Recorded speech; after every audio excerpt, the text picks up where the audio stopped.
34 அதிகாரம். பின்னும் எலிகு மாறுத்தரமாக, ஞானிகளே, என் வார்த்தைகளை கேளுங்கள், அறிவாளிகளே, எனக்கு செவி கொடுங்கள். வாயானது போஜனத்தை ருசி பார்க்கிறது போல செவியானது வார்த்தைகளை சோதித்து பார்க்கும். நமக்காக நியாயமானதை தெரிந்து கொள்வோமாக, நன்மை இன்னதென்று நமக்குள்ளே அறிந்து கொள்வோமாக. யோபு, நான் நீதிமான், தேவன் என் நியாயத்தை தள்ளிவிட்டார் என்றும், நியாயம் என்னிடத்தில் இருந்தும் நான் பொய்யனென்று எண்ணப்படுகிறேன். மீறுதல் இல்லாதிருந்தும் அம்பினால் எனக்கு உண்டான காயம் ஆறாததாயிருக்கிறதென்றும் சொன்னாரே. யோபைப் போலவே பரியாசம் பண்ணுதலை தண்ணீரைப் போல் குடித்து, அக்கிரமக்காரரோடே கூடிக்கொண்டு துன்மார்க்கரோடே திரிகிறவன் யார்? எப்படியெனில், தேவன் மேல் பிரியம் வைக்கிறது மனுஷனுக்கு பிரயோஜனம் அல்ல என்றாரே. ஆகையால் புத்திமான்களே, எனக்கு செவி கொடுங்கள். அக்கிரமம் தேவனுக்கும் அநீதி சர்வ வல்லவருக்கும் தூரமாயிருக்கிறது. மனுஷனுடைய செய்கைக்குத் தக்கதை அவனுக்கு சரிக்கட்டி, அவனவன் நடக்கைக்குத் தக்கதாக அவனவனுக்கு பலன் அளிக்கிறார். தேவன் அநியாயம் செய்யாமலும் சர்வ வல்லவர் நீதியை புரட்டாமலும் இருக்கிறது மெய்யே. பூமியின் மேல் மனுஷனுக்கு அதிகாரம் கொடுத்தவர் யார்? பூச்சக்கரம் முழுதையும் ஒழுங்குபடுத்தினவர் யார்?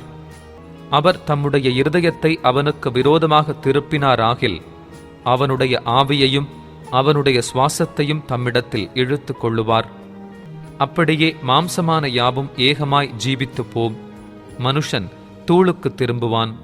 உமக்கு உணர்விருந்தால் இதை கேளும். என் வார்த்தைகளின் சத்தத்துக்கு செவி கொடும்.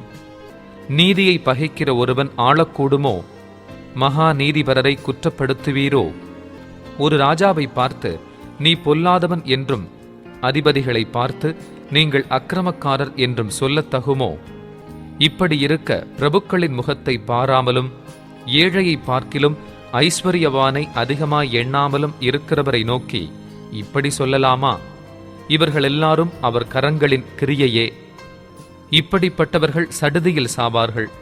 ஜனங்கள் பாதி ஜாமத்தில் கலங்கி ஒழிந்து போவார்கள். காணாத கையினால் பலவந்தர் அழிந்து போவார்கள். அவருடைய கண்கள் மனுஷருடைய வழிகளை நோக்கி இருக்கிறது. அவர்களுடைய நடைகளையெல்லாம் அவர் பார்க்கிறார்.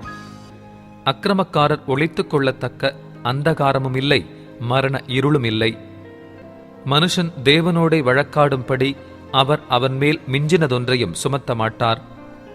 ஆராய்ந்து முடியாத நியாயமாய் அவர் வல்லமையுள்ளவர்களை நொறுக்கி வேறே மனுஷரை அவர்கள் ஸ்தானத்திலே நிறுத்துகிறார்.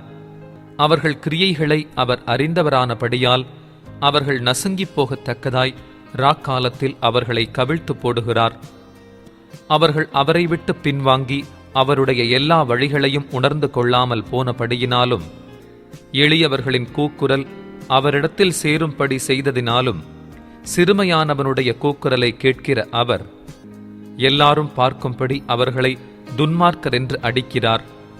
மாயக்காரன் ஆளாதபடிக்கும் ஜனங்கள் சிக்கிக் கொள்ளப்படாதபடிக்கும் ஒரு ஜனத்துக்கானாலும் ஒரு மனுஷனுக்கானாலும் அவர் சமாதானத்தை அருளினால் யார் கலங்க பண்ணுவான்? அவர் தமது முகத்தை மறைத்தால் அவரை காண்கிறவன் யார்? நான் தண்டிக்கப்பட்டேன், நான் இனி பாவம் செய்ய மாட்டேன். நான் காணாத காரியத்தை நீர் எனக்கு போதியும். நான் அநியாயம் பண்ணினேனானால் நான் இனி அப்படி செய்வதில்லை என்று தேவனை நோக்கி சொல்லத் தகுமே. நீர் அப்படி செய்ய மாட்டோம் என்கிறபடியினால் உம்மோடு இருக்கிறவர்களில் ஒருவனை உமக்கு பதிலாக அதை செய்யச் சொல்வீரோ? நான் அல்ல, நீரே தெரிந்து கொள்ள வேண்டும். அல்லவென்றால் நீர் அறிந்திருக்கிறதை சொல்லும். யோபு அறிவில்லாமல் பேசினார். அவர் வார்த்தைகள் ஞானமுள்ளவைகள் அல்லவென்று புத்தியுள்ள மனுஷர் என் பட்சமாய் பேசுவார்கள். ஞானமுள்ள மனுஷனும் எனக்கு செவி கொடுப்பான். அக்கிரமக்காரர் சொன்ன மறு உத்தரவுகளை நிமித்தம் யோபு முற்ற முடிய சோதிக்கப்பட வேண்டியதே என் அபேட்சை. தம்முடைய பாவத்தோடே மீறுதலை கூட்டினார். அவர் எங்களுக்குள்ளே கை கொட்டி தேவனுக்கு விரோதமாய் தம்முடைய வார்த்தைகளை மிகுதியாக வசனித்தார் என்றான். 35 அதிகாரம். பின்னும் எலிகு மாறுத்தரமாக, என் நீதி தேவனுடைய நீதியை பார்க்கிலும் பெரியதென்று நீர் சொன்னது நியாயம் என்று எண்ணுகிறீரோ? நான் பாவியாயிராததினால் எனக்கு பிரயோஜனம் என்ன, பலன் என்ன என்று சொன்னீர். உமக்கும் உம்மோடே இருக்கிற உம்முடைய சிநேகிதருக்கும் நான் பிரதியுத்தரம் சொல்லுகிறேன். நீர் வானத்தை அண்ணாந்து பார்த்து உம்மை பார்க்கிலும் உயரமாயிருக்கிற ஆகாய மண்டலங்களை கண்ணோக்கும். நீர் பாவம் செய்தால் அதனாலே அவருக்கு என்ன நஷ்டம்? உம்முடைய மீறுதல்கள் மிகுதியானாலும் அதனாலே அவருக்கு என்ன சேதம்? நீர் நீதிமானாயிருந்தால் அதனாலே அவருக்கு என்ன கிடைக்கும்? அல்லது அவர் உம்முடைய கையில் என்ன லாபத்தை பெறுவார்? உம்முடைய பாவத்தினால் உம்மை போன்ற மனுஷனுக்கு நஷ்டமும் உம்முடைய நீதியினால் மனுபுத்திரனுக்கு லாபமும் உண்டாகும். அநேகரால் பலவந்தமாய் ஒடுக்கப்பட்டவர்கள் முறையிட்டு வல்லவர்களுடைய புயத்தி நிமித்தம் அலறுகிறார்கள். பூமியின் மிருகங்களைப் பார்க்கிலும் எங்களை புத்திமான்களும், ஆகாசத்து பறவைகளைப் பார்க்கிலும் எங்களை ஞானவான்களுமாக்கி, என்னை உண்டாக்கினவரும் இரவிலும் கீதம் பாட அருள் செய்கிறவருமாகிய என் சிருஷ்டிகர்த்தாவாகிய தேவன் எங்கே என்று கேட்பவன் ஒருவனும் இல்லை. அங்கே அவர்கள் பொல்லாதவர்களின் பெருமையின் நிமித்தம் கூப்பிடுகிறார்கள், அவரோ மறு உத்தரவு கொடுக்கிறதில்லை. தேவன் வீண் வார்த்தைக்கு செவி கொடார், சர்வ வல்லவர் அதை கவனியார். அவருடைய தரிசனம் உமக்கு கிடைக்கிறதில்லை என்று நீர் சொல்லுகிறீரே. ஆனாலும் நியாய தீர்ப்பு அவரிடத்தில் இருக்கிறது. ஆகையால் அவருக்கு காத்து கொண்டிரும். இப்போது அவருடைய கோபமானது நியாயத்தை முற்றிலும் விசாரியாது. அவர் இன்னும் ஒன்றையும் குறையற்றவிதமாய் தீர்க்கவில்லை. ஆகையால் யோபு வீணாய் தம்முடைய வாயை திறந்து அறிவில்லாமல் வார்த்தைகளை மிகுதியாய் வசனிக்கிறார் என்றான். 36ஆம் அதிகாரம். பின்னும் எலிகு, நான் பேசி முடிய மட்டும் சற்றே பொறும். இன்னும் தேவன் பட்சத்தில் நான் சொல்ல வேண்டிய நியாயங்களை உமக்கு சொல்லிக் காண்பிப்பேன். நான் தூரத்திலிருந்து என் ஞானத்தை கொண்டு வந்து என்னை உண்டாக்கினவருடைய நீதியை விளங்க பண்ணுவேன். மெய்யாகவே என் வார்த்தைகள் பொய்யற்றிருக்கும். உம்மோடே பேசுகிறவன் அறிவில் தேறினவன். இதோ தேவன் மகத்துவமுள்ளவர், அவர் ஒருவரையும் புறக்கணியார். மன உருக்கத்திலும் அவர் மகத்துவமுள்ளவர். அவர் துன்மார்க்கரை பிழைக்க ஒட்டாதிருக்கிறார். சிறுமையானவர்களின் நியாயத்தை விசாரிக்கிறார். அவர் தம்முடைய கண்களை நீதிமான்களை விட்டு விலக்காமல் அவர்களை ராஜாக்களோடே கூட சிங்காசனத்தில் ஏறவும் உயர்ந்த ஸ்தலத்தில் என்றைக்கும் உட்கார்ந்திருக்கவும் செய்கிறார். அவர்கள் விலங்குகள் போடப்பட்டு உபத்திரவத்தின் கயிறுகளால் கட்டப்பட்டிருந்தாலும் அவர் அவர்கள் கிரியையையும் மிஞ்சிப்போன அவர்களுடைய மீறுதல்களையும் அவர்களுக்கு தெரியப்படுத்தி அக்கிரமத்தை விட்டு திரும்பும்படி அவர்கள் செவியை திறந்து கடிந்து கொள்ளுகிறார். அவர்கள் அடங்கி அவரை சேவித்தால் தங்கள் நாட்களை நன்மையாகவும் தங்கள் வருஷங்களை செல்வ வாழ்வாகவும் போக்குவார்கள். அடங்கார்களேயாகில் பட்டயத்துக்கு இரையாகி ஞானமடையாமல் மாண்டு போவார்கள். மாயமுள்ள இருதயத்தார் குரோதத்தை குவித்துக் கொள்ளுகிறார்கள். அவர்களை அவர் கட்டி வைக்கும் போது கெஞ்சி கூப்பிடுவார்கள். அவர்கள் வால வயதிலே மாண்டு போவார்கள். இலச்சையானவர்களுக்குள்ளே அவர்கள் பிராணன் முடியும். சிறுமைப்பட்டவர்களை அவர் சிறுமைக்கு நீங்களாக்கி அவர்கள் ஒடுக்கப்பட்டிருக்கையில் அவர்கள் செவியை திறக்கிறார். அப்படியே அவர் உம்மையும் நெருக்கத்தினின்று விலக்கி ஒடுக்கமில்லாத விசாலத்திலே வைப்பார். உம்முடைய போஜன பந்தி கொழுமையான பதார்த்தங்களால் நிறைந்திருக்கும். ஆகாதவன் மேல் வரும் நியாய தீர்ப்பு நிறைவேற பார்ப்பீர். நியாயமும் நீதியும் உம்மை ஆதரிக்கும். உக்கிரமுண்டாயிருக்கிறதினால் அவர் உம்மை ஒரு அடியினால் வாரிக்கொண்டு போகாதபடிக்கு எச்சரிக்கையாயிரும். அப்பொழுது மீட்கும் பொருளை மிகுதியாய் கொடுத்தாலும் அதற்கு நீர் நீங்களாக மாட்டீர். உம்முடைய செல்வத்தை அவர் மதிப்பாரோ? உம்முடைய பொன்னையும் பூரண பராக்கிரமத்தையும் அவர் மதிக்க மாட்டாரே? ஜனங்கள் தங்கள் இடத்தை விட்டு வாரிக்கொள்ளப்பட போகிற இரவை வாஞ்சிக்காதிரும். அக்கிரமத்துக்கு திரும்பாதபடிக்கு எச்சரிக்கையாயிரும். உபத்திரவத்தை பார்க்கிலும் அக்கிரமத்தை தெரிந்து கொண்டீரே. இதோ தேவன் தம்முடைய வல்லமையில் உயர்ந்திருக்கிறார். அவரைப்போல் போதிக்கிறவர் யார்? அவருடைய வழியின் நியாயத்தை விசாரிக்கத்தக்கவன் யார்? நீர் அநியாயம் செய்தீர் என்று சொல்லத்தக்கவன் யார்? மனுஷர் நோக்கி பார்க்கிற அவருடைய கிரியையை நீர் மகிமைப்படுத்த நினையும். எல்லா மனுஷரும் அதை காண்கிறார்களே, தூரத்திலிருந்து அது மனுஷருக்கு வெளிப்படுகிறது. இதோ தேவன் மகத்துவமுள்ளவர், நாம் அவரை அறிய முடியாது. அவருடைய வருஷங்களின் இலக்கம் ஆராய்ந்து முடியாதது. அவர் நீர்த்துளிகளை அணுவை போல ஏற பண்ணுகிறார். அவைகள் மேகத்திலிருந்து மழையாய் சொரிகிறது. அதை மேகங்கள் பெய்து மனுஷர் மேல் மிகுதியாய் பொழிகிறது. மேகங்களின் பரவுதலையும் அவருடைய கூடாரத்திலிருந்து எழும்பும் குமுறல்களையும் அறிய முடியுமோ?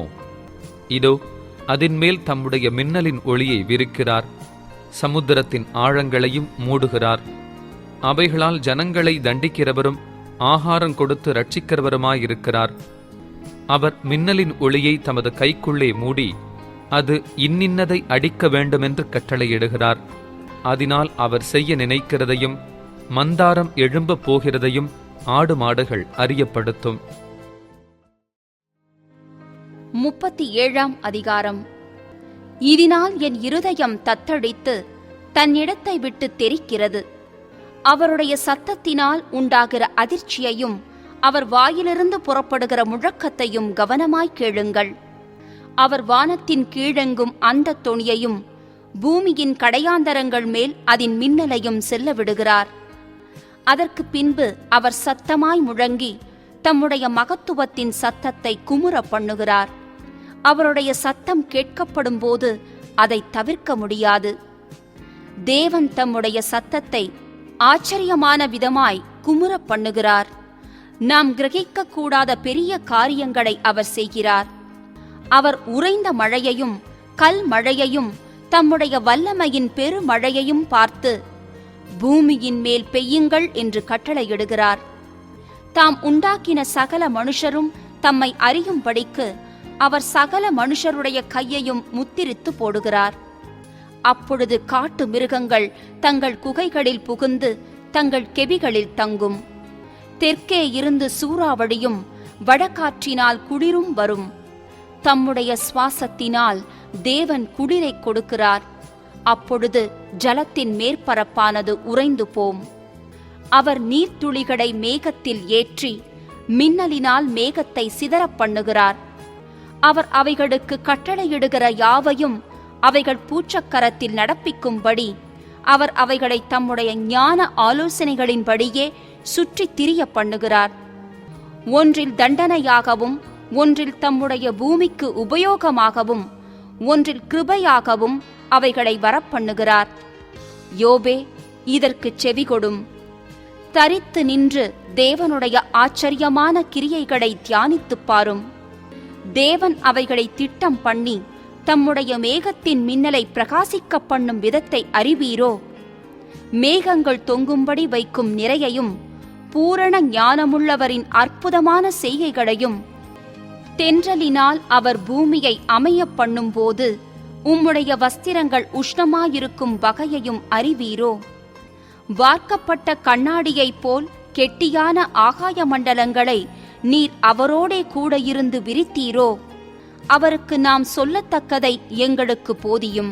அந்தகாரத்தின் நிமித்தம் முறை தப்பி பேசுகிறோம். நான் பேசத் துணிந்தேன் என்று யாதாம் ஒருவன் அவருக்கு முன்பாகச் சொல்லத்தகுமோ? ஒருவன் பேசத் துணிந்தால் அவன் விழுங்கப்பட்டு போவானே. இப்போதும் காற்று வீசி ஆகாய மண்டலங்களிலுள்ள மப்பு நீங்க பண்ணியிருக்கிற சமயத்தில் வடக்கே இருந்து பொன்மயமான காந்தி வருகிற போது ஆகாய மண்டலத்திலே பிரகாசிக்கிற சூரியனை முதலாய் ஒருவரும் நோக்கி பார்க்கக்கூடாதே. தேவனிடத்திலோ பயங்கரமான மகத்துவம் உண்டு. சர்வ வல்லவரை நாம் கண்டுபிடிக்க கூடாது. அவர் வல்லமையிலும் நியாயத்திலும் பெருத்தவர். அவர் மகா நீதிபரர். அவர் ஒடுக்க மாட்டார். ஆகையால் மனுஷர் அவருக்கு பயப்பட வேண்டும். தங்கள் எண்ணத்தில் ஞானிகளாயிருக்கிற எவர்களையும் அவர் மதிக்க மாட்டார் என்றான். 38ஆம் அதிகாரம். அப்பொழுது கர்த்தர் பெருங்காற்றிலிருந்து யோபுக்கு உத்தரவாக, அறிவில்லாத வார்த்தைகளினால் ஆலோசனையை அந்தகாரப்படுத்துகிற இவன் யார்? இப்போதும் புருஷனைப் போல் இடை கட்டிக்கொள். நான் உன்னை கேட்பேன், நீ எனக்கு உத்தரவு சொல்லு. நான் பூமியை அஸ்திபாரப்படுத்துகிற போது நீ எங்கே இருந்தாய்? நீ அறிவாளியானால் அதை அறிவி. அதற்கு அளவு குறித்தவர் யார்? அதின்மேல் நூல் போட்டவர் யார்? இதை நீ அறிந்திருந்தால் சொல்லு. அதன் ஆதாரங்கள் எதின்மேல் போடப்பட்டது? அதன் கோடிக்கல்லை வைத்தவர் யார்? அப்பொழுது விடியற்காலத்து நட்சத்திரங்கள் ஏகமாய் பாடி தேவபுத்திரர் எல்லாரும் கெம்பீரித்தார்களே. கர்ப்பத்திலிருந்து உதிக்கிறது போல் சமுத்திரம் புரண்டு வந்தபோது அதை கதவுகளால் அடைத்தவர் யார்? மேகத்தை அதற்கு வஸ்திரமாகவும் இருளை அதற்கு புடவையாகவும் நான் உடுத்தின போதும் நான் அதற்கு எல்லையை குறித்து அதற்கு தாழ்பாள்களையும் கதவுகளையும் போட்டு, இம்மட்டும் வா, மிஞ்சி வராதே, உன் அலைகளின் பெருமை இங்கே அடங்க கடவது என்று நான் சொல்லுகிற போதும் நீ எங்கே இருந்தாய்? துஷ்டர்கள் பூமியிலிருந்து உதறி போடப்படும்படிக்கு அதன் கடையாந்தரங்களை பிடிக்கும் பொருட்டு உன் ஜீவகாலத்தில் எப்போதாவது நீ விடியற்காலத்துக்கு கட்டளை கொடுத்து அருணோதயத்துக்கு அதன் இடத்தை காண்பித்ததுண்டோ? பூமி முத்திரையிடப்பட்ட களிமண் போல் வேறே ரூபங்கொள்ளும். சகலமும் வஸ்திரம் தரித்திருக்கிறது போல் காணப்படும். துன்மார்க்கரின் ஒளி அவர்களை விட்டு எடுபடும். மேட்டிமையான புயம் முறிக்கப்படும்.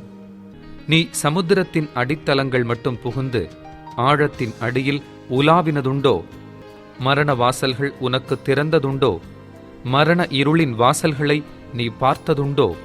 நீ பூமியின் விசாலங்களை ஆராய்ந்து அறிந்ததுண்டோ? இவைகளையெல்லாம் நீ அறிந்திருந்தால் சொல்லு. வெளிச்சம் வாசமாயிருக்கும் இடத்துக்கு வழி எங்கே? இருள் குடிகொண்டிருக்கும் ஸ்தானம் எங்கே? அதன் எல்லை இன்னதென்று உனக்கு தெரியுமோ? அதன் வீட்டுக்கு போகிற பாதையை அறிந்திருக்கிறாயோ? நீ அதை அறியும்படி அப்போது பிறந்திருந்தாயோ? உன் நாட்களின் தொகை அவ்வளவு பெரிதோ? உறைந்த மழையின் பண்டசாலைகளுக்குள் நீ பிரவேசித்தாயோ? கல்மழை இருக்கிற பண்டசாலைகளை பார்த்தாயோ? ஆபத்து வருங்காலத்திலும் கலகமும் யுத்தமும் வருங்காலத்திலும் பிரயோகிக்கும்படி நான் அவைகளை வைத்திருந்தேன். வெளிச்சம் பரவப்படுகிறதற்கும் கீழ்காற்று பூமியின் மேல் வீசுகிறதற்குமான வழி எங்கே? பாழும் அந்தர வெளியுமான தரையை திருப்தியாக்கி இளம் பூண்டுகளின் முளைகளை முளைக்க பண்ணும்படி பூமியெங்கும் மனுஷர் குடியில்லாத இடத்திலும் மனுஷ சஞ்சாரமில்லாத வனாந்தரத்திலும் மழையை வருஷிக்க பண்ணி வெள்ளத்துக்கு நீர்க்கால்களையும் இடி முழக்கங்களோடு வரும் மின்னலுக்கு வழிகளையும் பகுத்தவர் யார்? மழைக்கு ஒரு தகப்பனுண்டோ? பனித்துளிகளை ஜனிப்பித்தவர் யார்? உறைந்த தண்ணீர் யாருடைய வயிற்றிலிருந்து புறப்படுகிறது? ஆகாயத்தினுடைய உறைந்த பனியை பெற்றவர் யார்? ஜலம் கல்லுருவங்கொண்டு மறைந்து ஆழத்தின் முகம் கெட்டியாய் உறைந்திருக்கிறதே. அருமீன் நட்சத்திரத்தின் சுகிர்த சம்பந்தத்தை நீ இணைக்கக்கூடுமோ? அல்லது மிருகசீரிஷத்தின் கட்டுகளை அவிழ்ப்பாயோ? ராசிகளை அதினதின் காலத்திலே வரப்பண்ணுவாயோ? துருவ சக்கர நட்சத்திரத்தையும் அதைச் சேர்ந்த நட்சத்திரங்களையும் வழி நடத்துவாயோ? வானத்தின் நியமங்களை நீ அறிவாயோ? அது பூமியை ஆளும் ஆளுகையை நீ திட்டம் பண்ணுவாயோ? ஏராளமான தண்ணீர் உன்மேல் சொரிய வேணும் என்று உன் சத்தத்தை மேகங்கள் பரியந்தம் உயர்த்துவாயோ? நீ மின்னல்களை அழைத்தனுப்பி அவைகள் புறப்பட்டு வந்து, இதோ இங்கே இருக்கிறோம் என்று உனக்கு சொல்லும்படி செய்வாயோ? அந்த கரணங்களில் ஞானத்தை வைத்தவர் யார்? உள்ளத்தில் புத்தியை கொடுத்தவர் யார்? ஞானத்தினாலே கொடி மாசிகளை எண்ணுபவர் யார்? தூளானது ஏகபாளமாகவும் மண்கட்டிகள் ஒன்றோடொன்று ஒட்டிக்கொள்ளவும் ஆகாய துருத்திகளிலுள்ள தண்ணீரை பொழிய பண்ணுகிறவர் யார்? நீ சிங்கத்துக்கு இரையை வேட்டையாடி சிங்கக் குட்டிகள் தாங்கள் தங்கும் இடங்களிலே கிடந்து கெபியிலே பதிவிருக்கிற போது அவைகளின் ஆசையை திருப்தியாக்குவாயோ? காக்கை குஞ்சுகள் தேவனை நோக்கி கூப்பிட்டு ஆகாரமில்லாமல் பறந்து அலைகிற போது அவைகளுக்கு இரையை சபதரித்துக் கொடுக்கிறவர் யார்? 39ஆம் அதிகாரம். வரையாடுகள் ஈனும் காலத்தை அறிவாயோ? மான்கள் குட்டி போடுகிறதை கவனித்தாயோ? அவைகள் சினைப்பட்டிருந்து வருகிற மாதங்களை நீ எண்ணி அவைகள் ஈனும் காலத்தை அறிவாயோ? அவைகள் நொந்து குனிந்து தங்கள் குட்டிகளை போட்டு தங்கள் வேதனைகளை நீக்கிவிடும். அவைகளின் குட்டிகள் பலத்து வனத்திலே வளர்ந்து அவைகள் அண்டைக்கு திரும்ப வராமற் போய்விடும். காட்டுக்கழுதையை தன்னிச்சையாய் திரியவிட்டவர் யார்? அந்த காட்டுக்கழுதையின் கட்டுகளை அவிழ்த்தவர் யார்? அதற்கு நான் வனாந்தரத்தை வீடாகவும் உவர் நிலத்தை வாசஸ்தலமாகவும் கொடுத்தேன். அது பட்டணத்தின் இரைச்சலை அலட்சியம் பண்ணி ஓட்டுகிறவனுடைய கூக்குரலை மதிக்கிறதில்லை. அது மலைகளிலே தன் மேய்ச்சலை கண்டுபிடித்து சகலவித பச்சை பூண்டுகளையும் தேடித் திரியும். காண்டாமிருகம் உன்னிடத்தில் சேவிக்கச் சம்மதிக்குமோ? அது உன் முன்னணைக்கு முன்பாக ராத்தங்குமோ? படைச்சால்களை உட நீ காண்டாமிருகத்தை கயிறு போட்டு ஏரிலே பூட்டுவாயோ? அது உனக்கு இசைந்து பரம்படிக்குமோ? அது அதிக பலமுள்ளதென்று நீ நம்பி அதனிடத்தில் வேலை வாங்குவாயோ? என் தானியத்தை அது உன் வீட்டில் கொண்டு வந்து உன் களஞ்சியத்தில் சேர்க்கும் என்று நீ அதை நம்புவாயோ? தீக்குருவிகள் தங்கள் செட்டைகளை அசைவாட்டி ஓடுகிற ஓட்டம் நாரை தன் செட்டைகளாலும் இறகுகளாலும் பறக்கிறதற்குச் சமானமல்லவோ? அது தன் முட்டைகளை தரையிலே இட்டு அவைகளை மணலிலே அனலுரைக்க வைத்துவிட்டு போய் காலால் மிதிபட்டு உடைந்து போம் என்பதையும் காட்டு மிருகங்கள் அவைகளை மிதித்துவிடும் என்பதையும் நினைக்கிறதில்லை. அது தன் குஞ்சுகள் தன்னுடையதல்லாதது போல அவைகளை காக்காத கடின குணமுள்ளதாயிருக்கும். அவைகளுக்காக அதற்கு கவலை இல்லாதபடியினால் அது பட்ட வருத்தம் விருதாவாம். தேவன் அதற்கு புத்தியை கொடாமல் ஞானத்தை விலக்கி வைத்தார். அது செட்டை விரித்து எழும்பும் போது குதிரையையும் அதன் மேல் ஏறியிருக்கிறவனையும் அலட்சியம் பண்ணும். குதிரைக்கு நீ வீரியத்தை கொடுத்தாயோ? அதன் தொண்டையில் குமுறலை வைத்தாயோ? ஒரு வெட்டுக்கிளியை மிரட்டுகிறது போல அதை மிரட்டுவாயோ? அதனுடைய நாசியின் செருக்கு பயங்கரமாயிருக்கிறது. அது தரையிலே தாளடித்து தன் பலத்தில் கடித்து ஆயுதங்களை தரித்தவருக்கு எதிராக புறப்படும். அது கலங்காமலும் பட்டயத்துக்கு பின்வாங்காமலும் இருந்து பயப்படுதலை அலட்சியம் பண்ணும். அம்பரா துணியும் மின்னுகிற ஈட்டியும் கேடகமும் அதின்மேல் கலகலக்கும் போது கர்வமும் மூர்க்கமும் கொண்டு தரையை விழுங்கி விடுகிறது போல் அனுமானித்து எக்காலத்தின் தொனிக்கு அஞ்சாமல் பாயும். எக்காலம் தொனிக்கும் போது அது நிகி என்று கணைக்கும். யுத்தத்தையும் படைத்தலைவரின் ஆர்ப்பரிப்பையும் சேனைகளின் ஆரவாரத்தையும் தூரத்திலிருந்து மோப்பம் பிடிக்கும். உன் புத்தியினாலே ராஜாடி பறந்து தெற்குக்கு எதிராக தன் செட்டைகளை விரிக்கிறதோ? உன் கற்பனையினாலே கழுகு உயர பறந்து உயரத்திலே தன் கூட்டை கட்டுமோ? அது கண்மலையிலும் கண்மலையின் சிகரத்திலும் அரணான ஸ்தலத்திலும் தங்கி வாசம் பண்ணும். அங்கே இருந்து இரையை நோக்கும். அதன் கண்கள் தூரத்திலிருந்து அதை பார்க்கும். அதன் குஞ்சுகள் இரத்தத்தை உறிஞ்சும். பிணம் எங்கேயோ அங்கே கழுகு சேரும் என்றார். 40ஆம் அதிகாரம். பின்னும் கர்த்தர் யோபுக்கு உத்தரமாக, சர்வ வல்லவரோடே வழக்காடி அவருக்கு புத்தி படிப்பிக்கிறவன் யார்? தேவன் பேரில் குற்றம் பிடிக்கிறவன் இவைகளுக்கு உத்தரவு சொல்ல கடவன் என்றார். அப்பொழுது யோபு கர்த்தருக்கு பிரதியுத்தரமாக, இதோ நான் நீசன், நான் உமக்கு என்ன மறு உத்தரவு சொல்லுவேன்? என் கையினால் என் வாயை பொத்திக் கொள்ளுகிறேன். நான் 2 தரம் பேசினேன், இனி நான் பிரதியுத்தரம் கொடாமலும் பேசாமலும் இருப்பேன் என்றான். அப்பொழுது கர்த்தர் பெருங்காற்றிலிருந்து யோபுக்கு உத்தரவு அருளினார். இப்போதும் புருஷனைப் போல நீ அறை கட்டிக்கொள், நான் உன்னை கேட்பேன், நீ எனக்கு உத்தரவு சொல்லு. நீ என் நியாயத்தை அவமாக்குவாயோ? நீ உன்னை நீதிமானாக்கிக் கொள்ளும்படிக்கு என்மேல் குற்றஞ்சுமத்துவாயோ? தேவனுடைய புயத்தைப் போல் உனக்கு புயமுண்டோ? அவரைப் போல் இடி முழக்கமாய் சத்தமிடக்கூடுமோ? இப்போதும் நீ முக்கியத்தாலும் மகத்துவத்தாலும் உன்னை அலங்கரித்து மகிமையையும் கனத்தையும் தரித்துக் கொண்டு நீ உன் கோபத்தின் உக்கிரத்தை வீசி அகந்தையுள்ளவனையெல்லாம் தேடி பார்த்து தாழ்த்திவிட்டு பெருமையுள்ளவனையெல்லாம் கவனித்து அவனை பணிய பண்ணி துன்மார்க்கரை அவர்களிருக்கிற ஸ்தலத்திலே மிதித்துவிடு.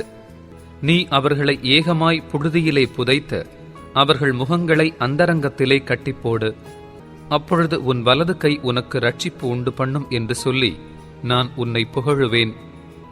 இப்போதும் பிகெமோத்தை நீ கவனித்துப் பார். உன்னை உண்டாக்கினது போல அதையும் உண்டாக்கினேன். அது மாட்டைப் போல் புல்லை தின்னும். இதோ அதனுடைய பெலன் அதன் இடுப்பிலும் அதன் வீரியம் அதன் வயிற்றின் நரம்புகளிலும் இருக்கிறது. அது தன் வாலை கேதுரு மரத்தைப் போல் நீட்டுகிறது. அதன் இடுப்பு நரம்புகள் பின்னிக் கொண்டிருக்கிறது. அதன் எலும்புகள் கெட்டியான வெண்கலத்தைப் போலவும் அதன் அஸ்திகள் இருப்பு கம்பிகளைப் போலவும் இருக்கிறது. அது தேவனுடைய கிரியைகளில் பிரதானமான ஒரு கிரியை. அதை உண்டாக்கினவர் அதற்கு ஒரு பட்டயத்தையும் கொடுத்தார். காட்டு மிருகங்கள் யாவும் விளையாடுகிற மலைகள் அதற்கு மேய்ச்சலை விளைவிக்கும். அது நிழலுள்ள செடிகளின் கீழும் நாணலின் மறைவிலும் உளையிலும் படுத்துக்கொள்ளும். தழைகளின் நிழல் அதை கவிந்து நதியின் அலறிகள் அதை சூழ்ந்து கொள்ளும். இதோ, நதி புரண்டு வந்தாலும் அது பயந்தோடாது. யோர்தான் நதி எத்தனை தண்ணீர் அதன் முகத்தில் மோதினாலும் அது அசையாமல் இருக்கும். அதன் கண்கள் பார்த்திருக்க அதை யார் பிடிக்கக்கூடும்? மூக்கணாங்கயிறு போட அதன் மூக்கை யார் குத்தக்கூடும்?